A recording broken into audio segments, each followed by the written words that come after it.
Hello everyone! Greetings dear Aristobats, fellow immortals and mortals yet to be claimed by the night. Welcome to this latest humble abode. Today we're finally entering the new patch. I took my sweet time. You will probably see it way after my sweet time. But it's alright, I'm getting there. It is Isolde's time. I believe it's pronounced Isolde or Isolde in English. I'm not quite sure. In Greek it's isolde. That's why I go more with Isolde, but I could be wrong. We'll see during the story and I'll correct myself there. Are you excited? I had seen a big part of the community being fascinated with this patch, so I'm so looking forward to see what's the hype about. I believe this patch takes place in Austria. I could be wrong. And yeah, enough talking, enough speculations. Let's get into it and see what this is all about. Here we are. It looks amazing. My goodness, it's beautiful.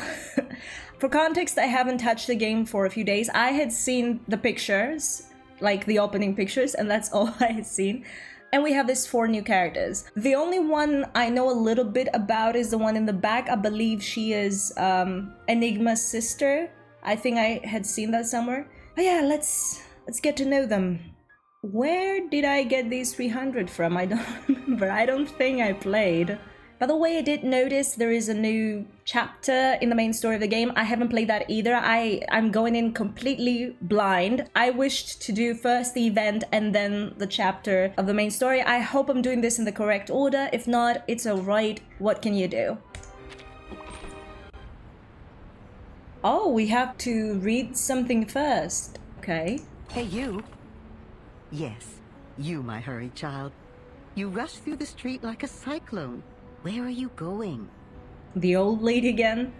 I don't remember what happened to the other narrator talking to us, the dude with the very deep voice. Had he said he would leave us? I don't remember at all. I have to watch my previous videos to remember. Anyway, I can be late for the show. A show. A show. So you came to Vienna for the love of stories, that's for sure. Then this is just the right place for you. A place where the floors are decorated with gold, where music sings along with the stories. Even a newcomer could be entranced here. Oh, listen to me. You must not be a newcomer, but a true connoisseur. Well, before you leave, may I ask a simple question? Go ahead.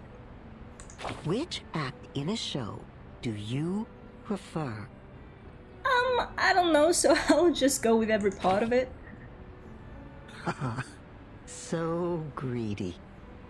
It's a tough choice, isn't it? But you can't escape from making decisions. Do you know which act I love the most?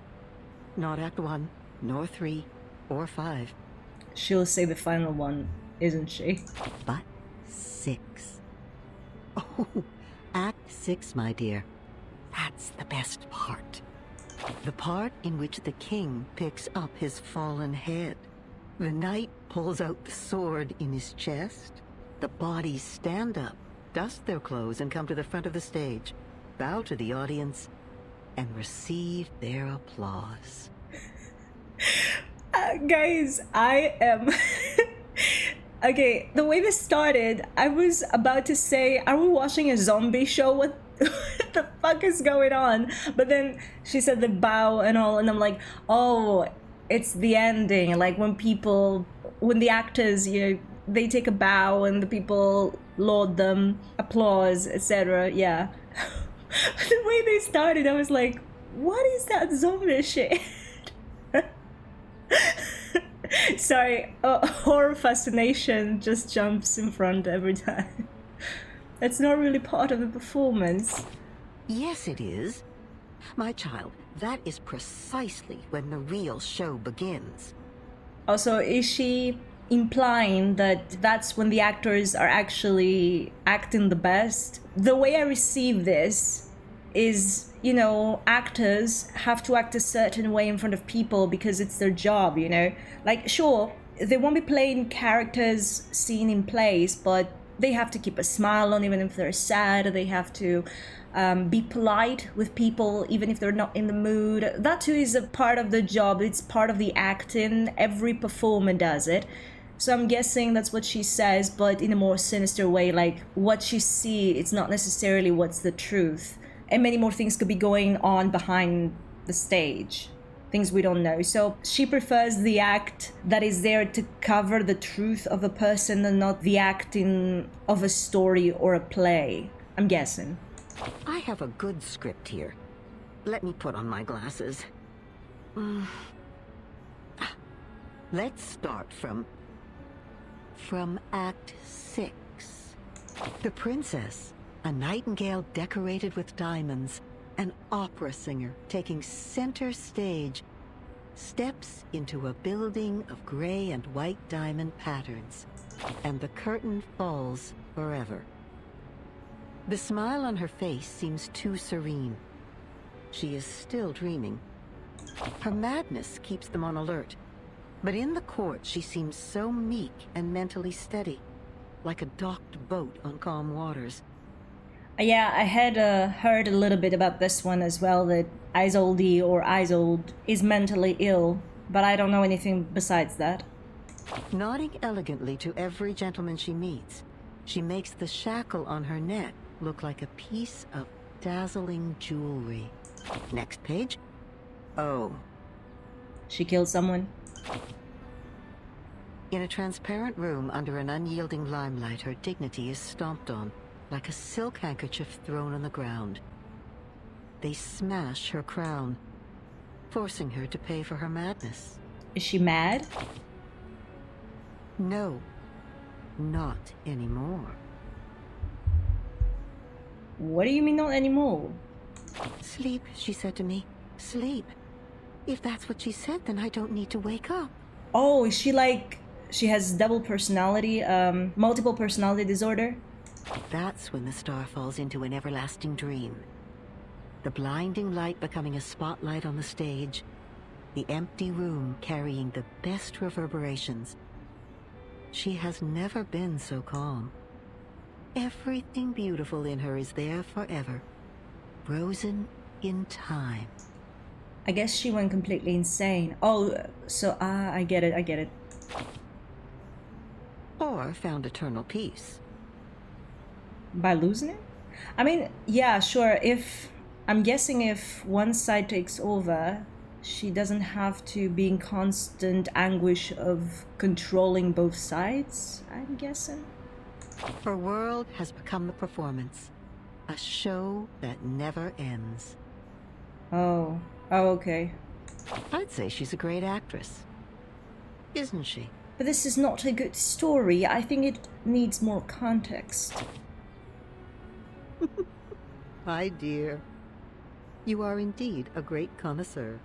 Only one act of a play can't tell a good story by itself. Oh, forgive my ramblings. The golden curtain has risen. Fix your collar, darling, and keep moving forward. Uh-huh. I'm guessing this patch will be up my alley, because I'm all about theater, I'm all about opera, I'm all about mentally ill characters. I too struggle with mental illness, so this might be even relatable, who knows? Let's go, part 1. Razor in green. A razor impeccably sharp and dressed in green that stands up for the people.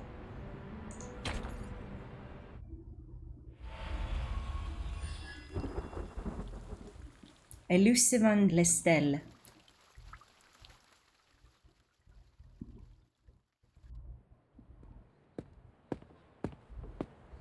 Meine Damen und Herren, willkommen!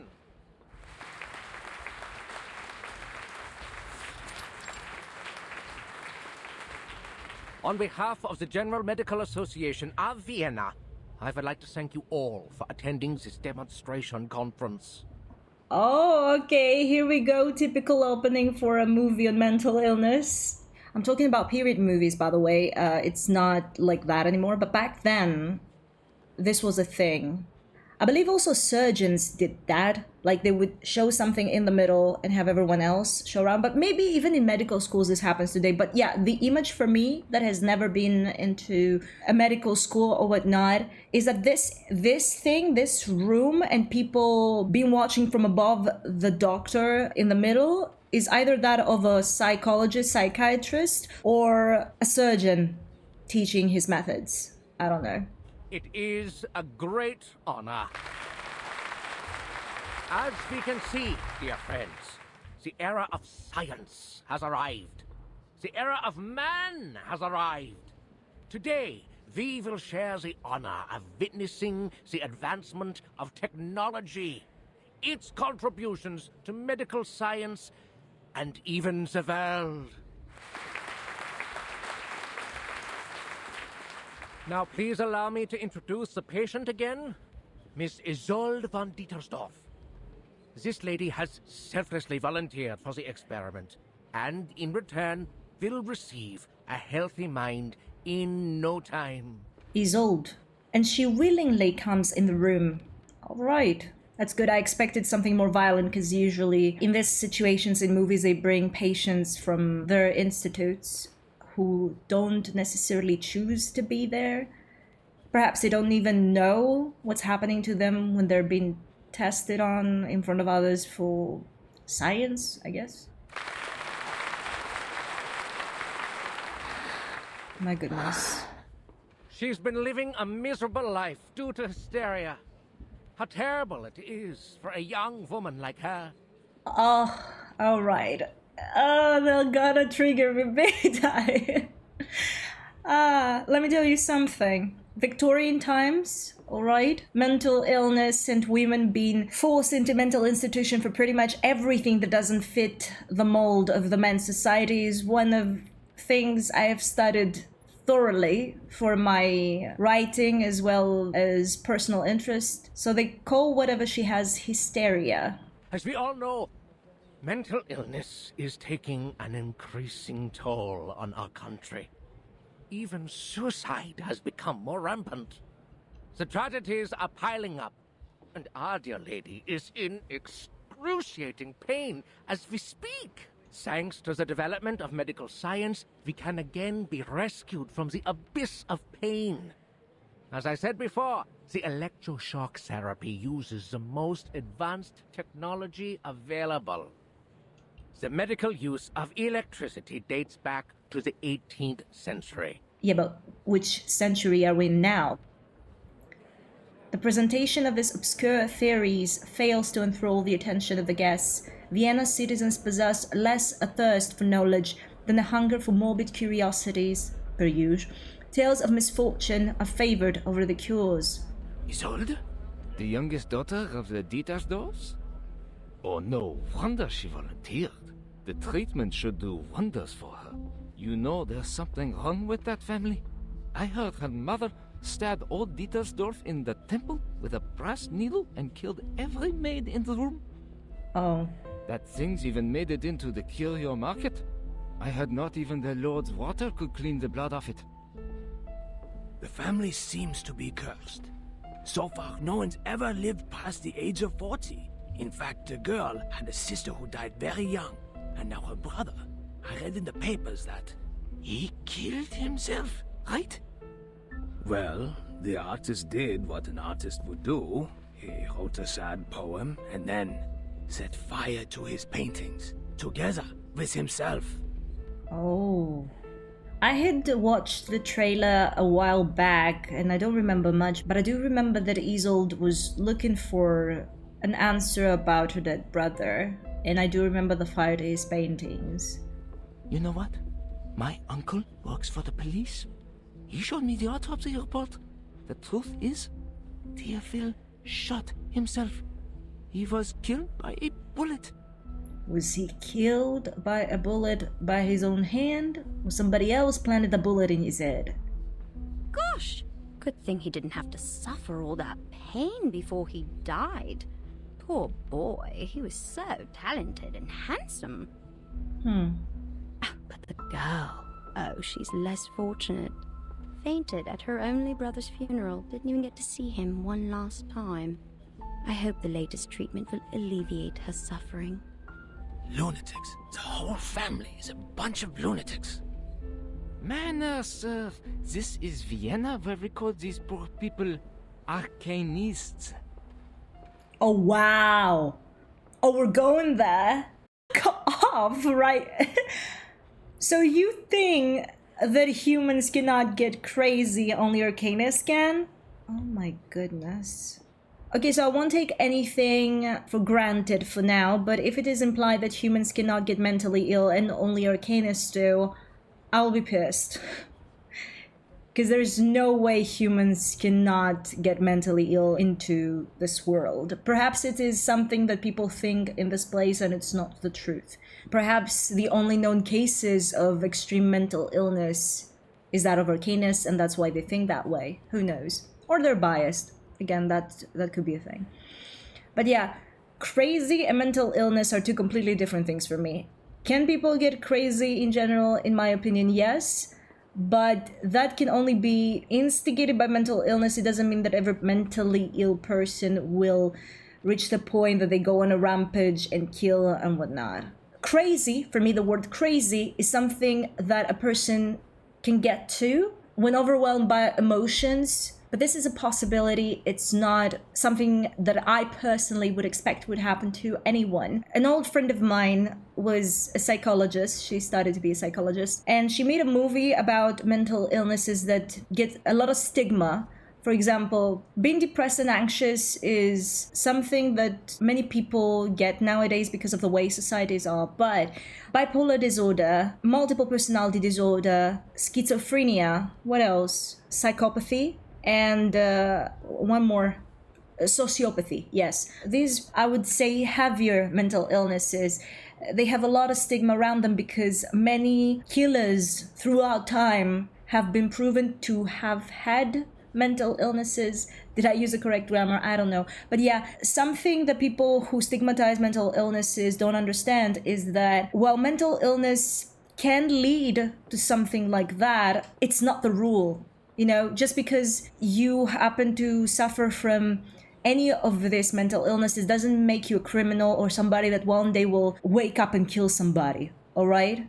It takes a lot more than being mentally ill for a person to go crazy, in my opinion.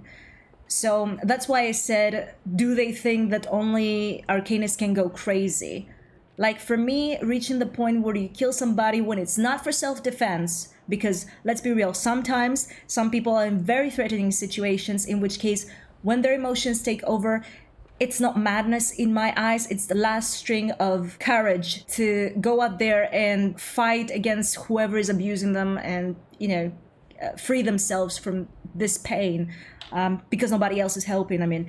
But for somebody who kills somebody else for no reason, I should say unalive, I guess, because YouTube might not like my vocabulary, which I hate that we can't speak like, anyway. But yeah, if somebody randomly unalives somebody else, then I believe it's madness.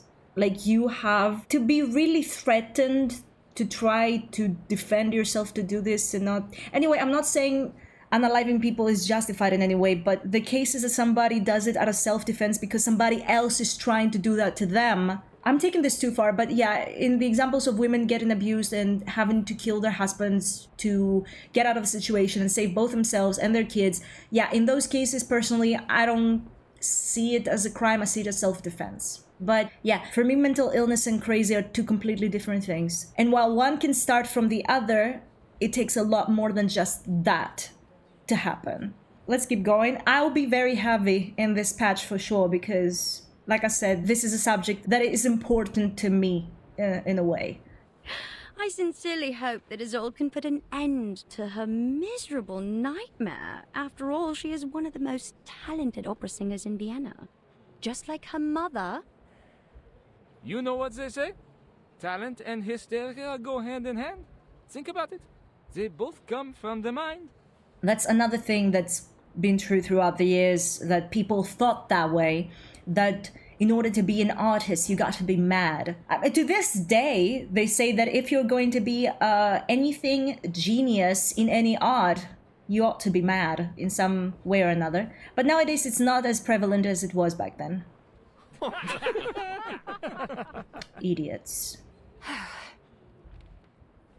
The speaker notes these untimely whispers. Quiet, please. The treatment will now begin. Are you ready, Miss Dietersdorf? Yes. I'm ready. Please.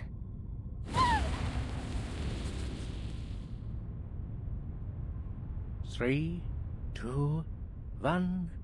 Okay. Calm down, my lady. Just hang in there, okay? The treatment will work. Perseverance is a virtue. I don't think the electroshock is causing the pain you seem to be experiencing. Don't let the imaginary fear get the better of you. Why don't we change places, my dude? And see for yourself if it hurts or not.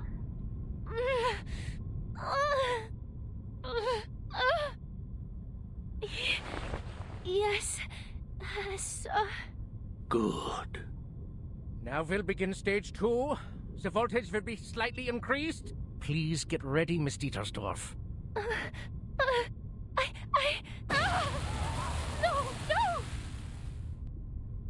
Stage 3, an even higher voltage. Brother, how high will you take it?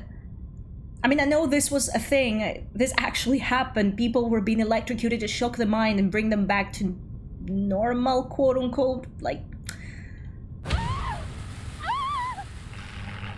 all other sound has faded away. Enough! Forgive the interruption, Dr. Schwartz, but I need you to stop the treatment immediately. Oh, that's kakania, right? Chattering, hushed questions replace the hum of electricity. The audience turns toward the petite woman standing in the back row. I can't help but to question your methods, as well as the methods of the General Medical Association. Your electroshock therapy is a gross violation of humanitarian principles. Judging from what I just saw, it only brought the patient meaningless pain, and didn't help her condition one bit. Exactly. Unless, of course, you intend to use physical pain to distract the patient from her mental pain. I'm gonna like this character.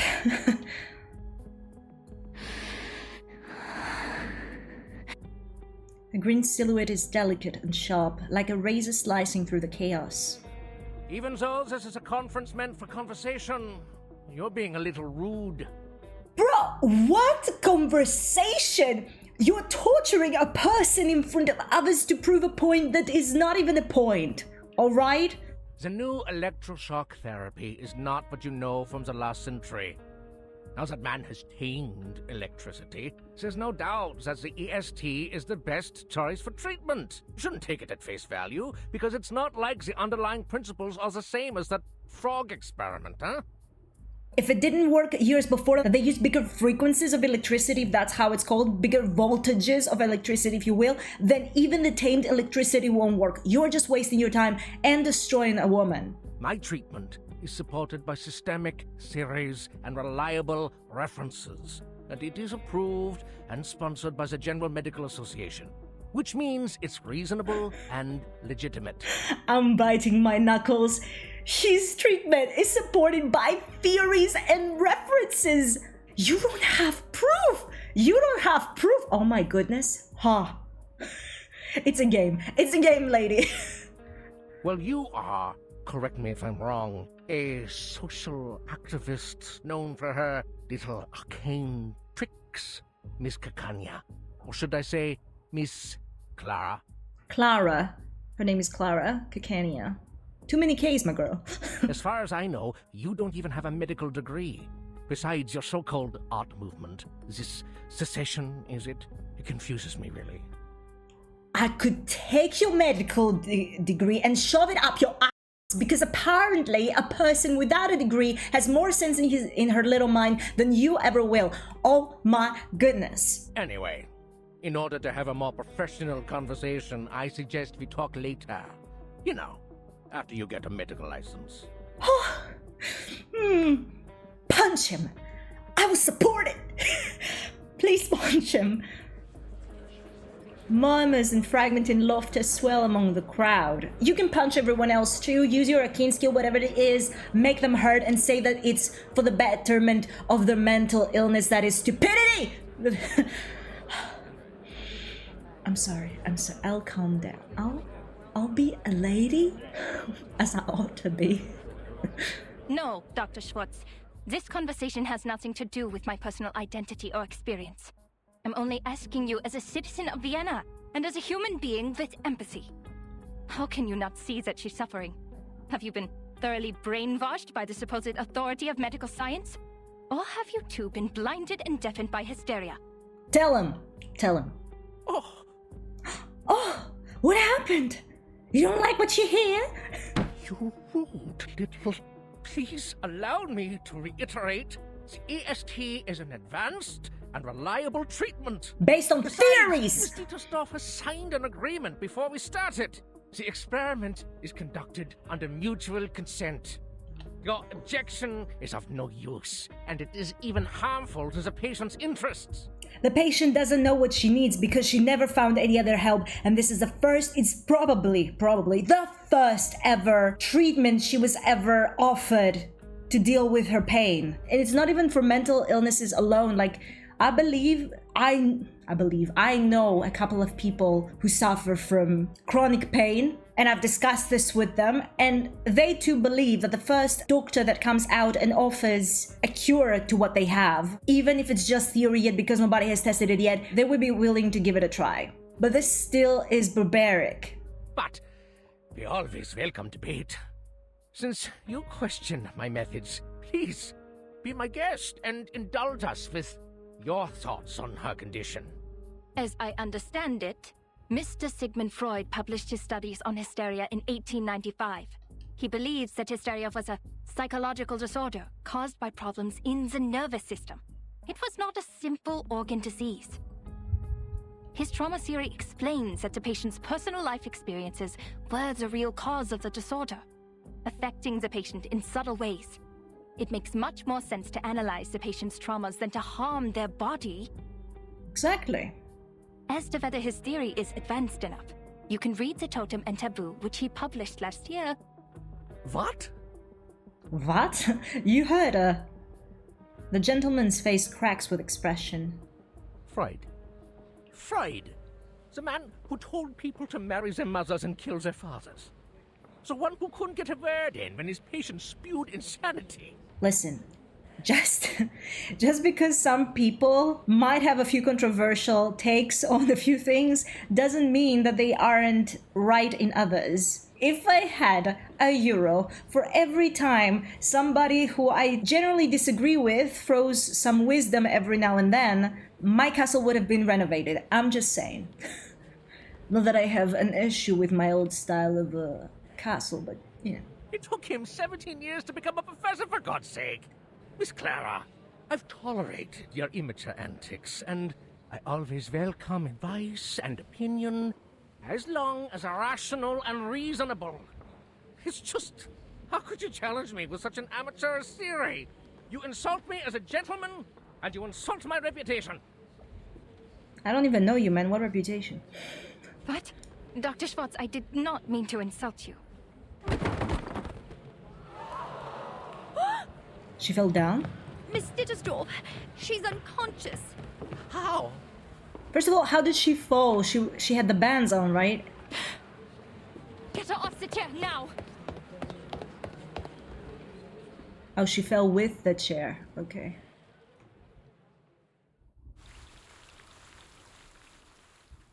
Okay, we're starting off strong.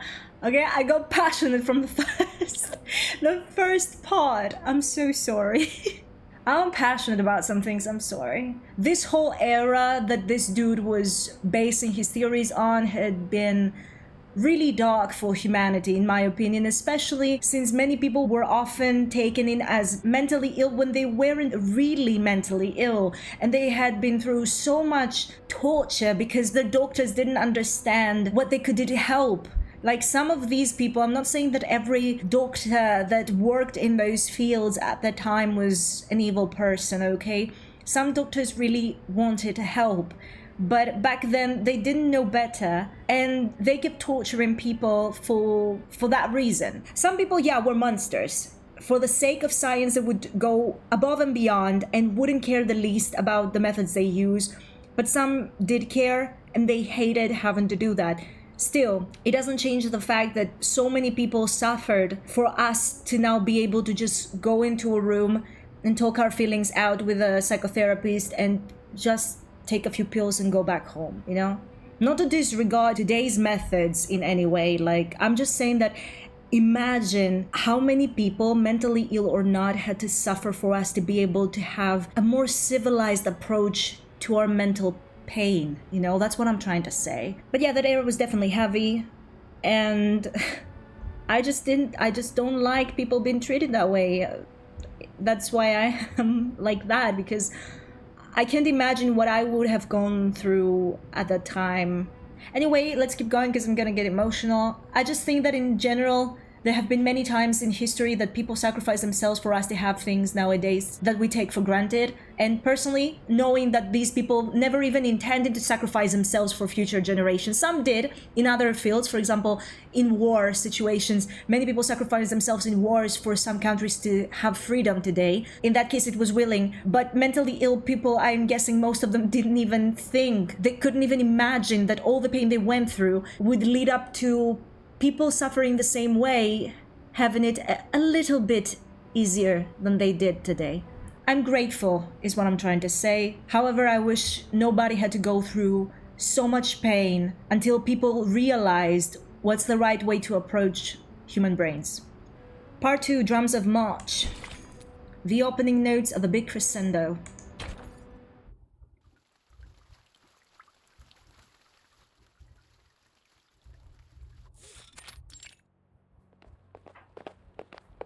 Move! Oh, move! Navigating this corridor is no easy feat, as researchers engrossed in their Brownian motion studies hurry along without watching the step. Shoot, are you blind or did you hit me on purpose? Give me more of them, I love them. A viscous, deep purple substance drips from the face onto the hem of the lab coat, marvelously landing in a spot not yet coated with other stains. Hey, hello! What were you testing, my dude? Do you know how to control this thing? It always drips on my bed at night. I just sit back for a week. What? Just remove your brain. Problem solved. Madison, be nice. Common sense! Oh, come on, I didn't think of that. Thank you for your advice. You are so sweet. The amount of stuff they must be seeing in there all the Oh, time. you're so welcome, pal. I'd wipe my eyes more often if I were you. Just do something to get that black snot off those lashes.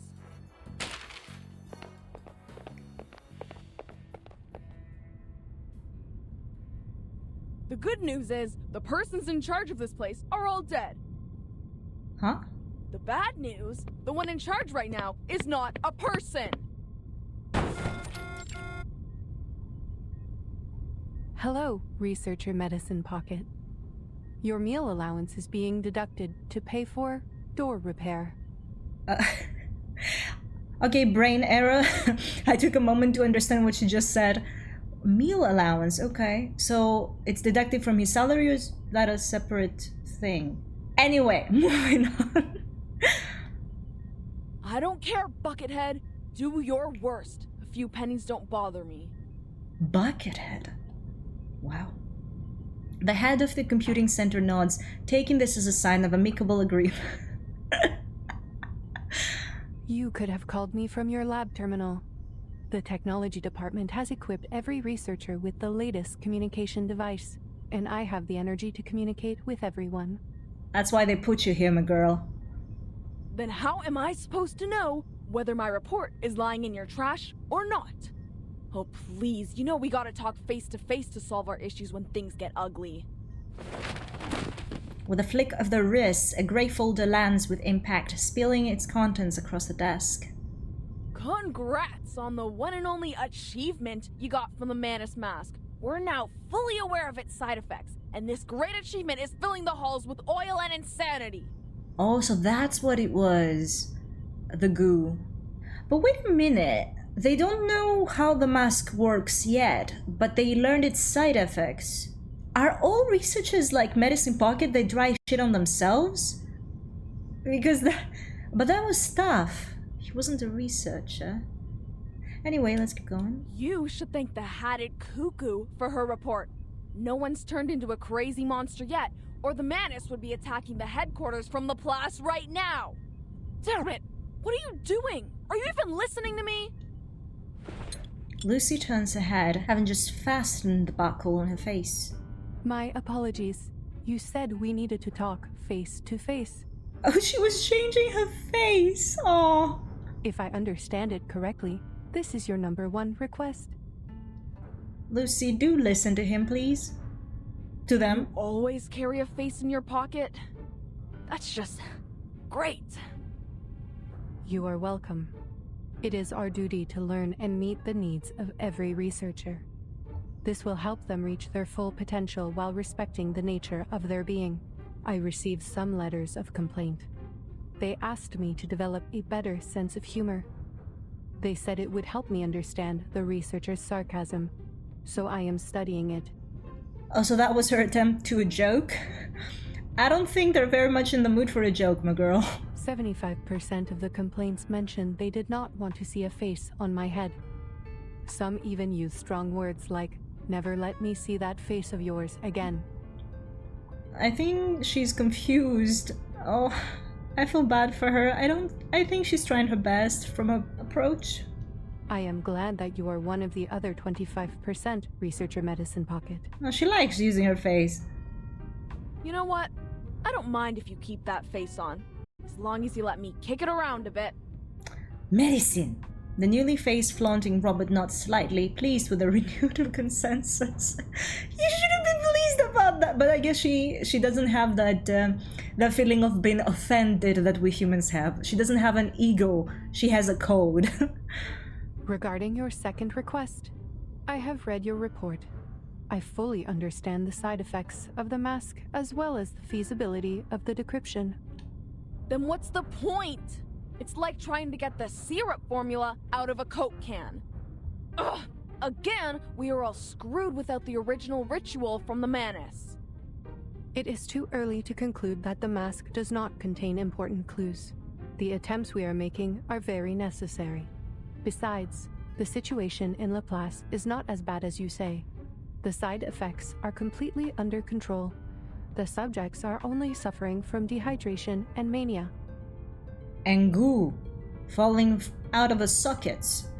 Fortunately, the Rehabilitation Center has extensive experience in dealing with manic patients, and some researchers, like yourself, are already manic without putting on the mask, so the side effects will not affect them much. She did not just say that to them. Oh. Yes! Ball pens! Ball pens love brains! Two researchers arrive swiftly, removing the poor soul who lodged a pen into their eye socket and just as swiftly replacing the broken glass. Yeah, Lucy, everything is under control. Extensive experience, huh? That is right. I am glad you have noticed our efforts. We have prepared a large amount of polymer materials in case of minor vandalism by the patients. I don't think she's trying that much, but she sounds so sarcastic because she takes everything so calmly. I don't know. She's funny. Haha. Amusing. So this is the logic of a machine, huh? Humans are as expendable in the lab as glass. You should be glad that your head is harder than my teeth, alright? Your opinion surprises me, Researcher Medicine Pocket. There is a big difference between the human body and glass. As for the original ritual, you are not the first researcher to make this suggestion. We are fully aware of its importance. My money's on X. He's the one probably asking. We have dispatched investigators and members of the Field Agent Administration to investigate various regions. Here are the images they sent back. Okay, let's see. We have upper and lower radius. This is the upper we're watching. Critical point prediction. We have geographic location. Relative position. Current location closed to be encoded. If the status is normal, why is there a warning on your screen? And shouldn't we be concerned about that? Field... what? Field Agent Administration. If you have not heard of the name before, most prefer to call them the History Guards, given their function. Right. That team of cannon fodder. The thought of people being thrown around like garbage makes me feel lucky that I'm just a piece of glass. Medicine Pocket lifts her head, examining the screen, their attention completely diverted. Looks like face-to-face conversation does solve problems. Finally, we're getting somewhere. Aside from the insane colleagues running amok. Let me guess. The blue dots are good news, huh? Correct. They represent the safe areas immune to the storm. North America. I should have gone there for a walk in the park. I don't deserve to suffer in this stupid gray prison.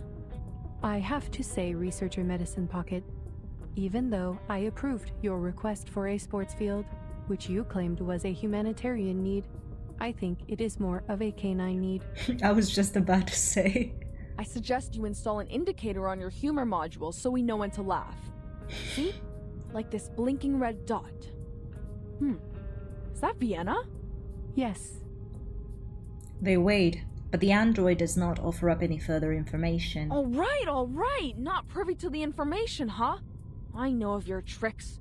One day I will find the logical fallacies in your words, I swear. She probably doesn't mean anything else or hides anything. You just have to ask. Computers are simple. You ask, you get a reply. And this here... yellow. Better than the worst, worse than the best. That's the agency. What's all the fuss about? Don't tell me there's a 500-meter-long blue crab. No sightings of large marine organisms other than the Gorgon. This is where Timekeeper and her team are right now. Gorgon is that monster with 3 heads. Sorry, went back to mythology mode. By the way, it seems you can distinguish between colors precisely, so the canine elements in you are more of a personal choice than an innate trait. Okay. They're half, my girl. There is some dog DNA in him, I'm guessing, again them, but it's not everywhere. They're not colorblind because they have doggo DNA. If it has reached their DNA, because we haven't been given that much detail into how Medicine Pocket got their canine traits. It could be affecting just their brain and nerve system and not be a DNA thing, but I'm guessing they did funk with their DNA a little bit. I see your efforts on improving your sense of humor, I do, but that's enough now. Turn off the module, okay? Who the heck put these complaints in the box? I'm gonna kick their teeth out. Back to business. Timekeeper and her team are in a bit of a situation. The details are classified, and I am not privy to them either. See, now she says that she cannot disclose information. Previously, that Medicine Pocket thought that she was doing it on purpose. I don't think she did. I just think he had to ask more straightforwardly. Huh. Classified. I know what's going on. In this place, classified means they're in big trouble.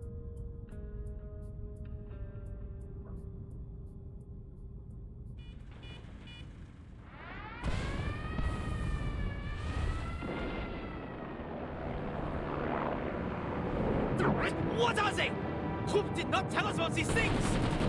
Get away from me, you arcane fiends! Oh shit.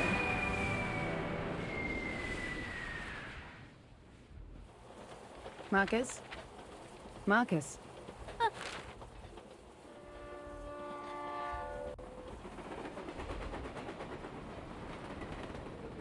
I'm sorry, Madam Hoffman. I was reading the newspaper.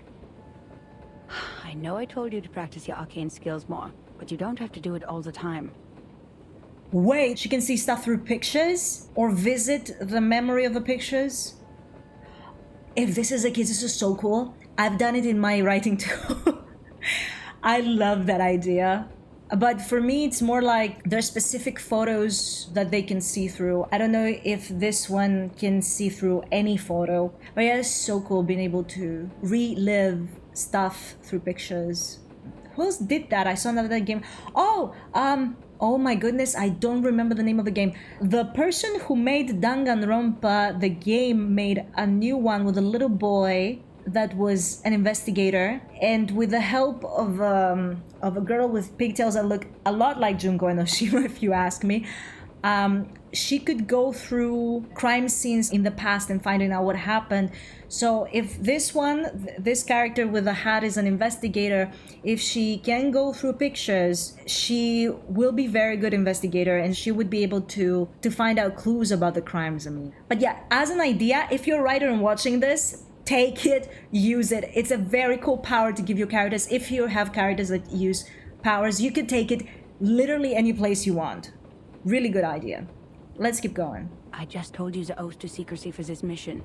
Level 2 Investigator Marcus, repeat it to me. Remember the field mission manual? Never disclose any information about the storm or the era to irrelevant people. Never build unnecessary connections with the current era. Never disclose any real information about the headquarters to members of the branch. Never discuss confidential matters in unrelated settings. Never contact or interfere with the insignificant. Stay out of their lives. Silently observe and respect their lives. And why is the stupid train never on time? Was that in the manual? Did I really say that? Oh, her manual, okay. Yes, in a low voice, after the last random stop. You have a talent for multitasking, I'll give you that.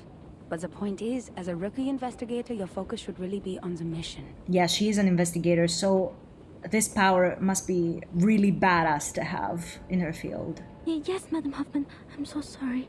However, now that I heard that about Hoffman, I have to say she must be very much like a brother, because that shows that she's a lone wolf. Like, from these rules we can see she doesn't create connections that are necessary, as in unnecessary probably for her goals. She's very private. Why both Hoffmans are like this? Also, I'm not sure if Enigma is also Hoffman in the surname. I'm guessing he is, if they're siblings.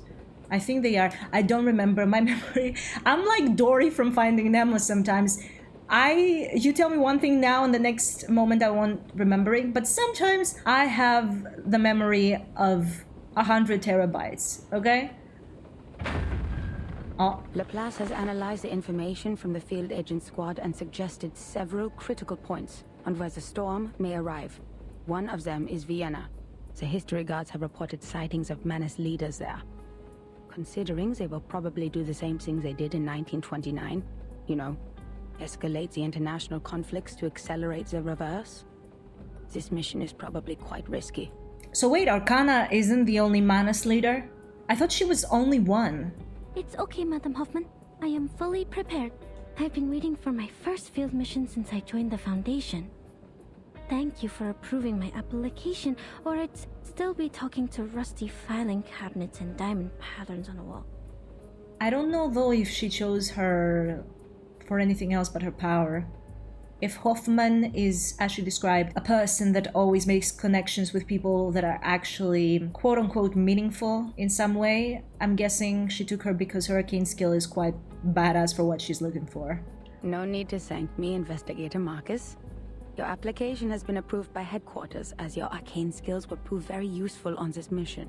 Exactly. This time we will track down Manus Vindicte in Vienna and gather intelligence on their rituals. The intelligence should help with the storm immunity research, making it the top priority of all other missions. That's why I said your arcane skill reading will be useful on this mission. Yes, understood. The young student straightens up. Her mentor catches her emotion and replies smilingly. I know how lucky you must feel for returning to your era, after being isolated from the outside world for so long. I will take you to Romania and visit the orphanage where you used to live. if we still have time for that after the mission. Okay, so Marcus is Romanian. I'll do my best, Madam Hoffman. Whatever you need, as long as my arcane skill can do it. What was that? By the way, how's the timekeeper doing on Agent Island? Marcus, have you already forgotten what I just told you? This is a confidential matter. But it's in the news. So it's not confidential anymore. Unknown island appears on the Aegean Sea. Forces attacked by arcane creatures. Ownership over island causing conflicts between Bulgaria, Serbia, and Greece. Austro-Hungarian Empire and Russian Empire to establish a negotiating committee. Madam Hoffman, the increased turmoil could cause the storm to arrive earlier, right? Is the storm affected by negative energies? That is not our problem. The headquarters will send someone to intervene since it is caused by the Arcanum. Now, just focus on our destination, Vienna. Time to get out. Grab your luggage.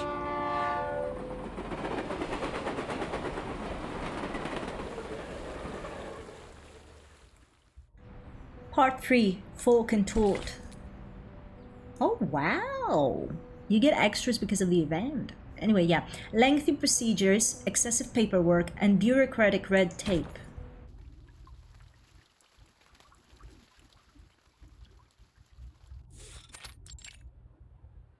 Ooh. Ah. Here it is, the national treasure of Austria. The creamy chocolate cake, the buttery ganache, and the delicious apricot jam. Can you not describe it? I'm hungry. Created by the ingenious apprentice Franz Sacker in 1832, renowned throughout the world. The dessert of Vienna. Sackertot. My first time seeing a real one. At the cafe's entrance, Marcus's fork holds reluctantly over Hermanta's little gift. How should I cut it? Me with every sweet ever. If I cut straight, the cake will get mushy. If I cut sideways, I'll miss out on the apricot filling. If you take it bit by bit, though, you will eventually get to the filling without destroying the cake. I'm just saying. What if I eat it in one bite? No! Oh, no, how unrefined. The director would scold me for that. And you also choke. You won't enjoy the chocolate. I have to think carefully. There must be some other way. Remember all your training, Investigator Marcus. This is the most important moment of your life. Don't get too excited or you'll ruin it. Me. Then the fork falls. Oh no. Oh no. She's so cute. As Hoffman cuts this Sacker-Tort in two with calculated precision. Oh, you ruined it for her. What? You savage, you don't understand. This needs a ritual. Don't ever do that again. No, nothing. Thank you for deciding for me. Oh. The cake rightly is a national treasure, soft and layered with apricot jam. It is consumed in mere moments. What's with the tears, Marcus? Because the cake is way too sweet. And that's bad. The cafe bustles with others coming and going. As Hoffman checks her watch now for perhaps the 15th time in fewer than as many minutes. According to the plan, the head of the Vienna branch would pick us up and guide us through the necessary procedures of this era. But our train was 2 hours late. That being the case, our Mr. Carl should have been waiting for 2 hours, but so far there is no sign of any gentleman in the Foundation's uniform. So Mr. Carl is also more than 2 hours late. No, Marcus. He probably left. A clever deduction. Let us hope otherwise.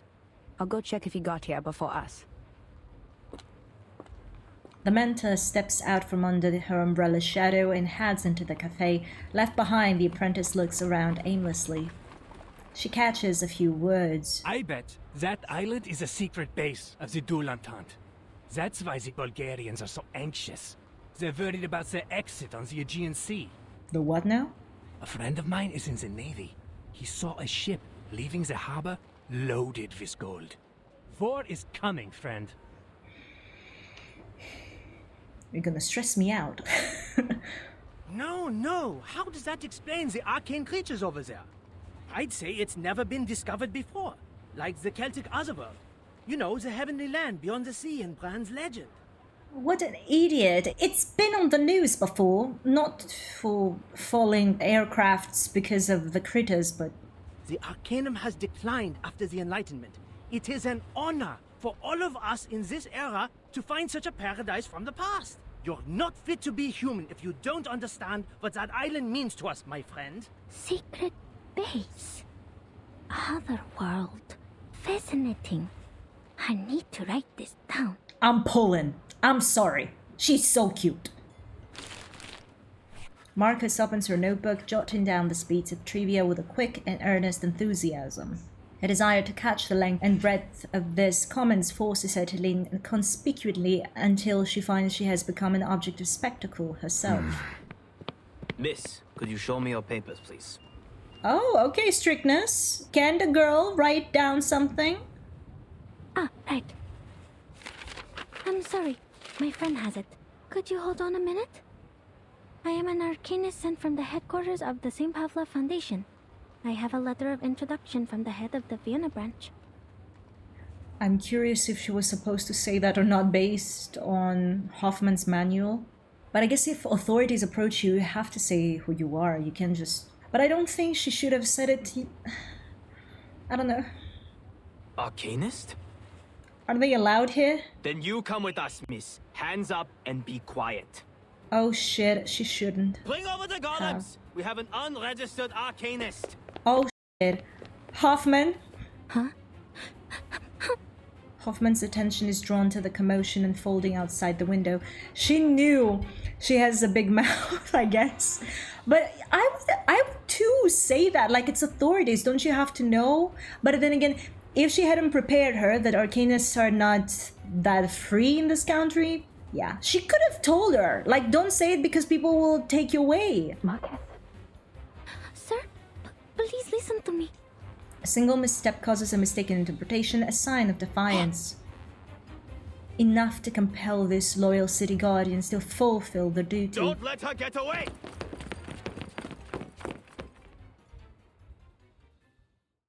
Oh.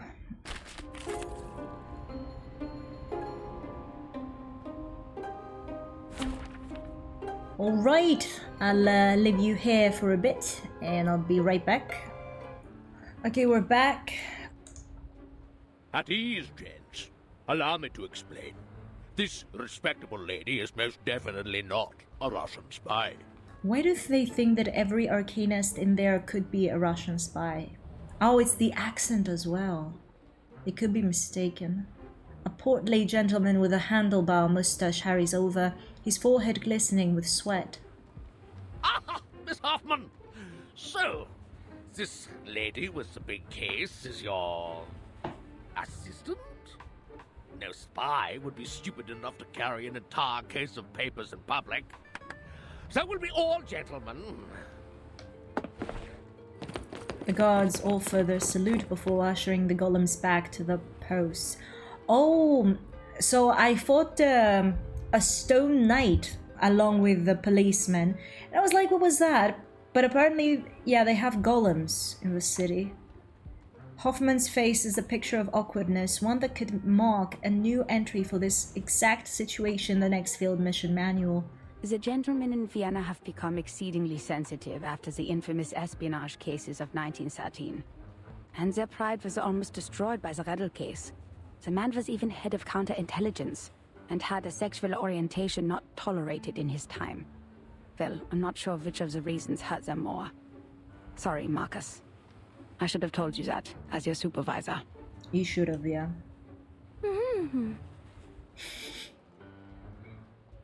She nods, but only manages half-spoken grunt of affirmation. The belief that arcanists cannot cast arcane skills without the ability to speak. So old and superstitious. Like muzzling a dog when it gets out of control. Can we dispel it now, Mr. Carl? I have to remind you, Miss Hoffman, that theoretically we have to go through an entire approval process before I authorize the dispelling of the mute spell. Also, this policeman not only caught her, they also shut her mouth with a spell so that she doesn't use magic because she's not an authorized arcanist. But whatever, who cares? They shouldn't have treated a young lady like that, for whatever reason. Mr. Carl is portly and pale man, his appearance punctuated by the scent of punch cards, in every way a representative of the Empire's bureaucratic system. Overall, he seems a pleasant sort of man, despite his position.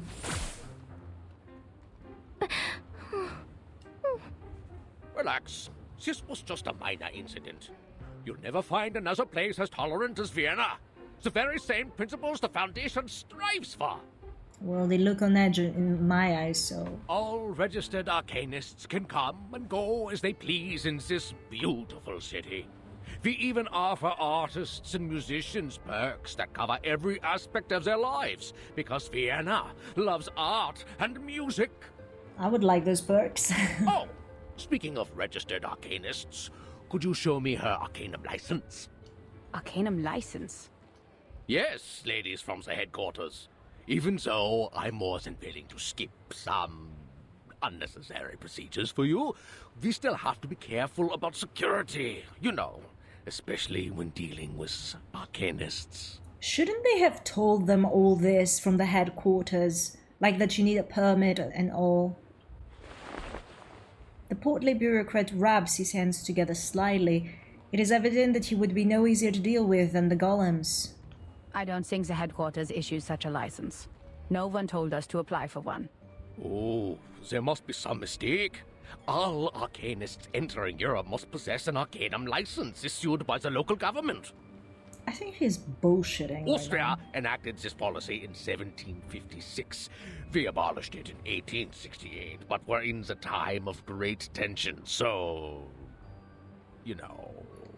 What do you mean you know? You say you abolished it and then you just brought it back because you're in great tension as a country. Nobody else outside the country would know, right? Perhaps this lady knows something. Miss Marcus? Yes? You are an arcanist, even though you're sent by the headquarters, correct? Show it to me then. Your arcanum license. Hoffman's brow furrows. This then is what it looks like when those in power wish to exert their authority. But the more pressing crisis here is that there would be no way to produce an authentic paper from 1914 without adequate preparation. Marcus is my assistant on this mission, Mr. Carl. She is not to answer your questions directly given her rank and status. I like her. She protects the girl. It is me, the one in charge, that you should turn to, not my assistant. Oh, lady from headquarters, don't get me wrong. I didn't mean to usurp your authority. It's not an issue. You didn't have to. I have it. You have one? Marcus hands over a slip of paper from a pocket. Here. Oh. Mr. Carl burst into a series of protracted sighs. Is everything okay, Mr. Carl? Is it not acceptable? Oh, yes, it's a perfectly good license. I can even smell the ink from the government office. Welcome to Vienna, Miss Arcanist from Romania. You should have shown it to me sooner. It would have saved us a lot of trouble. The portly man smiles as he returns the permit to Marcus, who seems as though she has just stepped off a rocking boat. I'm so sorry to have wasted your time. Oh, baby girl, protect her. Speaking of which, no offense, but you are 2 hours and 15 minutes late, Mr. Carl. The apprentice's apologies cut short as she is taken aback by her mentor's dramatic shift in tact. My apologies. The Minister of Finance and I had a little too much at lunch. Well, your train was late too, wasn't it? You were having lunch when you were supposed to be here. We agreed. Relax, lady from the headquarters. You're just not used to this pace around here. Look at this industrialization and so-called modern designs. They have turned our beloved city and our carefree life into a cold, impersonal machine. Please forgive the train staff, the sewer workers, and the plumbers. It is their right to be a little unpunctual, and enforcing this right is a symbol of our free will. Being late is enforcing the right of free will? I thought is, manners, respecting the person you're about to meet, or the people you serve in the case of the train. I don't think it has to do anything with free will, I'm sorry. In the end, you didn't wait too long, and I got to enjoy my lunch. It all worked out, right? Hoffman remains unswayed and indignant while behind her Marcus hangs her head. Clearly, Mr. Carl's joy is he's alone. So, why was your train late? It crashed into a deer. A deer with free will. Tragic. All right, forgive this old Carl for his minor mistake, ladies. So rumors about the Golden Isle had kept the branch busy. There was no one else but me to pick you up. By the way, I didn't chuckle because the deer died. I chuckled because of how she delivered that line. It wouldn't have been so embarrassing if headquarters had sent us manpower instead of taking it from us. I am also on the job, Mr. Carl. Should I include your complaints in the report? No, that's okay. It's just a group of lunatics banished to an island. They're arcane criminals from a small country, and people will forget about them in less than a month. What? Only a few would believe that it has any real influence on Vienna. You know, the young artists who think highly of themselves, the schemers with evil plans, and the conspiracy theorists suffering from neurasthenia. The Megars and the Bohemians are already giving us a headache. Arcanists, they are not at all the Empire's top ethnic concern. I'm surprised the person from the Foundation would speak like that because, I'm looking at the symbol and I'm looking at the tie. So, I'm guessing he's a human, but does have a wand because he did release Marcus from the mute spell. You work for the Foundation, how can you speak this way for Arcanists? You still work for an arcane foundation.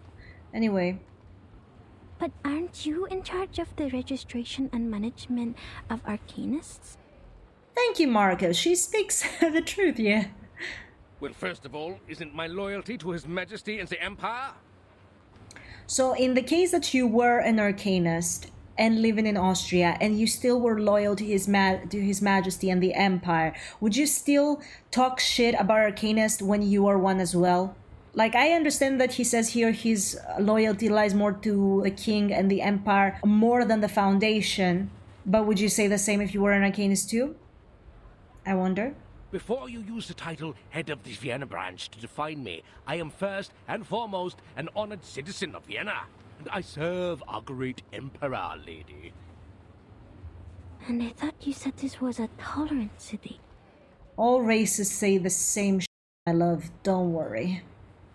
If it's not, or not all of them, some are the aggressive style that don't pretend to be something they're not, and then you have those that are like, oh, I'm not racist. I respect and appreciate all people equally, but, and that's when you know they're racist, they just don't admit it.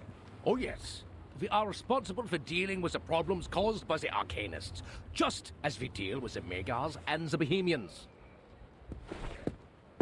Mr. Carl swings his cane and strides forward cheerfully. All right. That's the venerable Vienna branch of the St. Pavlov Foundation over there. Let's go. Marcus touches her left cheek, still warm from the touch of the mute incantation.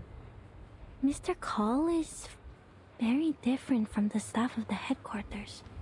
In fact, most of the time the branch members aren't comrades who share the same goals with us. They're more like local officials we have to deal with.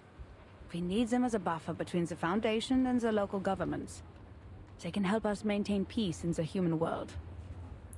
In the expense of your dignity, because who needs those assholes otherwise?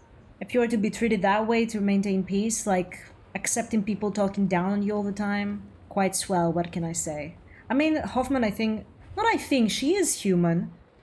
So she doesn't feel the weight too much on her back as much as someone who's an Arcanist and works with people talking shit on them all the time. And they can't do anything back because they know a war will ensue. Yeah. But you can't ask too much of them.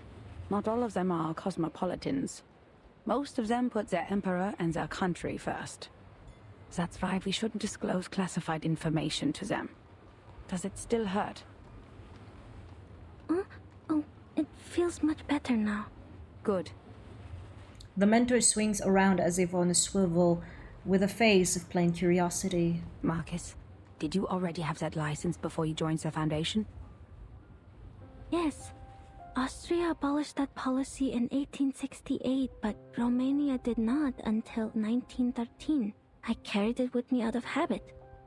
Thank goodness I did. This is indeed the era I'm from. That time has returned. Never disclose any information about the storm or the era to irrelevant people. The apprentice halts her speech, cowed by Hoffman's warning. Put away your license. We need to catch up with Carl. Remember my words, Marcus. Never trust anyone, even if they're a branch member of the Foundation.